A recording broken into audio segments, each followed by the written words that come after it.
তাহলে আমি কোরআন সুন্নাহ বিরোধী কোন আইন করব না। ইতিহাস পড়ে, আমি কোনো বানানো কথা বলতেছি না, নিজের কথাও না, রেফারেন্সের কথা।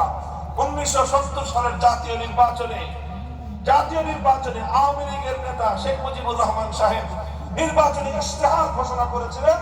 সেই নির্বাচনী ইশতেহার ছিল, ক্ষমতায় যেতে পারলে কোরআন সুন্নাহ বিরোধী কোনো আইন করবেন না, অর্থাৎ আল্লাহর আইনের বাইরে গিয়ে কোনো আইন তারা করবেন না। এই কমিটমেন্ট তিনি জাতির সঙ্গে করেছিলেন। এরপরে এই জাতি সিল মারলো নৌকা মার্কায়। কি পরিমাণ সিল মারলো? সিল মারতে মারতে বাক্স উঠে পড়লো। গোটা পাকিস্তানের মধ্যে সংখ্যাগরিষ্ঠতা পাইলেন তারা। পশ্চিম পাকিস্তানিরা তারা ক্ষমতা দিল না। ক্ষমতা না দিয়ে 25শে মার্চ ভয়াল কালো রাতে গণহত্যা চালালো জাতির উপর। 9 মাসের মুক্তিযুদ্ধ হলো। 26শে মার্চ কালুরঘাট থেকে বাংলাদেশের স্বাধীনতার ঘোষণা আসলো। এরপরে 1971-এর 16ই ডিসেম্বর পর্যন্ত যুদ্ধ হয়ে দেশটা স্বাধীন হলো।